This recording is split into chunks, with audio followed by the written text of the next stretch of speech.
আমি Minerva teaching made easy ক্লাসে আজকে আমি আপনাদের পার্টস অফ স্পিচ মানে বাক্যের বিভিন্ন অংশ নিয়ে আলোচনা করছি। এই আলোচনা করার আগে আমি প্রথমে আবার একটু পিছিয়ে যেতে চাই। দেখবেন আমি আমার আগের ভিডিওগুলোতে আমি দিয়ে দিয়েছি লেটার, ওয়ার্ড এবং সেন্টেন্স, তবুও আজকে একটু আলোচনা করে নিচ্ছি। কেমন? আচ্ছা, লেটার কাকে বলছে না, ইংলিশ গ্রামারে এ থেকে জেড পর্যন্ত যে 26টি সাংকেতিক চিহ্ন বা মাত্রা আছে তাদেরকে প্রত্যেকটিকে এক একটি বলা হয় লেটার। এরপরে আসবো ওয়ার্ড। ওয়ার্ড কাকে বলছে না, এক বা একের বেশি লেটার পাশাপাশি বসে যখন একটি অর্থ প্রকাশ করে তখন আমরা তাকে বলবো ওয়ার্ড। এক বা একের বেশি লেটার পাশাপাশি বসে যখন একটি অর্থ প্রকাশ করবে তখন তাকে বলবো আমরা ওয়ার্ড। যেমন ক্যাট, ব্যাট, র্যাট, হ্যাট, এগুলো কি করে, বুক, কতগুলো সব ওয়ার্ড বা কতগুলো লেটার পাশাপাশি বসে একটি ওয়ার্ড বা শব্দ তৈরি করবে। এরপর আসবো কোথায়, সেন্টেন্স। সেন্টেন্স এই লেটার থেকে ওয়ার্ড থেকে আমরা যাব সেন্টেন্স। কতগুলি ওয়ার্ড পাশাপাশি বসে যখন একটি সম্পূর্ণ মনের ভাব প্রকাশ করে, মানে আমি কিছু বলতে চাইছি সেটা যেন সম্পূর্ণভাবে সেটা প্রকাশ করে, তখন সেটাকে বলবো আমরা সেন্টেন্স। যেমন I am a girl, he is a boy. এই যে আই অ্যাম এ গার্ল, এটা সম্পূর্ণ অর্থ প্রকাশ করছে যে আমি একজন বালিকা। আর হি ইজ এ বয়, সে হয় একটি বালক, একটি সম্পূর্ণ অর্থ প্রকাশ করছে, বুঝিয়ে দিচ্ছে এই সেন্টেন্সগুলোতে এই ওয়ার্ডগুলো পাশাপাশি বসে, তাহলে এগুলো একটা সেন্টেন্স হলো। এরপরে যাব এই সেন্টেন্সের প্রত্যেকটি যে ওয়ার্ড রয়েছে এর ধর্ম অনুসারে তাদেরকে আমরা 8টি ভাগে ভাগ করতে পারি বা এগুলোকে 8টি ভাগে ভাগ করা হয়। তাহলে সেন্টেন্সের প্রত্যেকটি ওয়ার্ডের ধর্ম অনুসারে তাদের 8টি ভাগে ভাগ করা হয়। যথা 1 নম্বরে আমরা কি বলবো, নাউন, বিশেষ্য বা নামপদ। নাউনের বাংলা হচ্ছে বিশেষ্য বা নামপদ, যা কোনো ব্যক্তি, বস্তু, স্থান এবং কোনো দোষ ও গুণের নাম প্রকাশ করে। উদাহরণস্বরূপ দেখুন, রাম ইজ এ বয়, এখানে রাম একজন ব্যক্তির নাম বোঝাচ্ছে। আচ্ছা, ইজ এ বয় বালক, একটি নাম বোঝাচ্ছে, একজন এই রামকে নির্দেশ করছে, রাম আর এই বালক এটা বোঝাচ্ছে, এটাও নামপদ, এটাও নাম, এটাও নাম। এবার দেখুন, kindness is a great virtue. Kindness মানে দয়া, কাইন্ডনেস একটা দয়া, এটা গুণের নাম, এটা গুণের নাম, এটা হচ্ছে কি, এটা নাম। এরপর Kolkata is city of joy, Kolkata একটা জায়গার নাম বোঝাচ্ছে।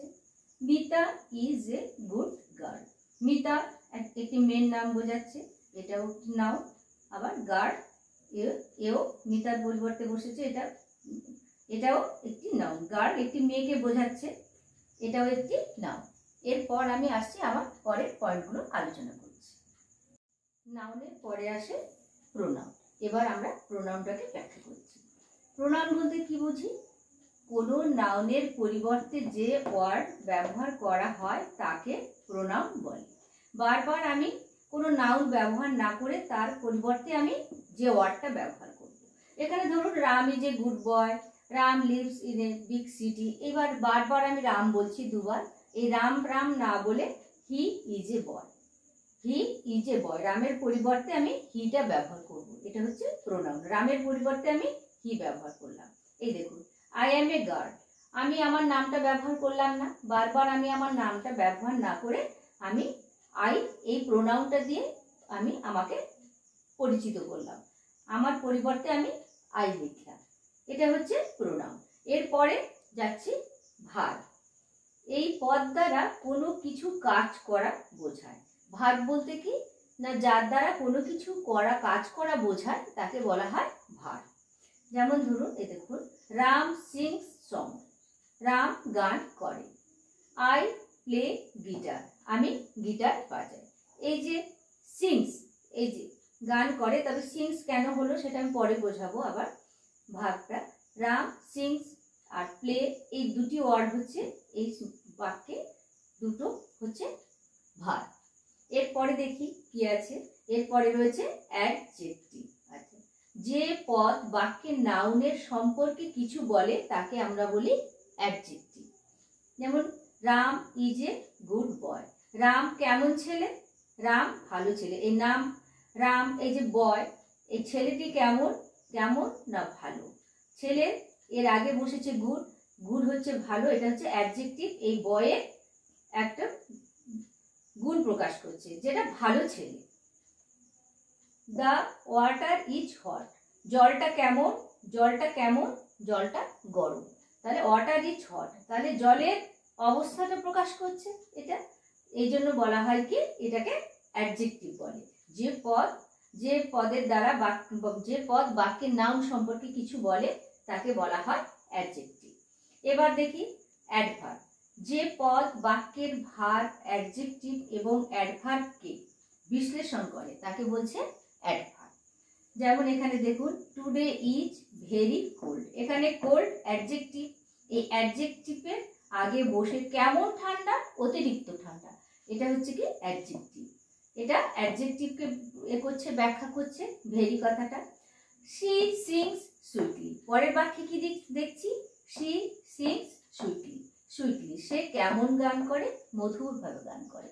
তার গান করাটা কেমন, এই যে সিংস ভার্বকে এখানে বিশ্লেষণ করছে, ভার্বকে যে ওয়ার্ড বিশ্লেষণ করছে সেটা হচ্ছে অ্যাডভার্ব। আবার অ্যাডজেক্টিভকেও ব্যাখ্যা করে অ্যাডভার্ব। যেমন সিংস ওয়েল, সে কেমন গান করে, সুইটলি কেমন মধুরভাবে গান করে। তাহলে নিশ্চয়ই বুঝতে পেরেছেন আমি যে কটা পয়েন্ট ব্যাখ্যা করলাম।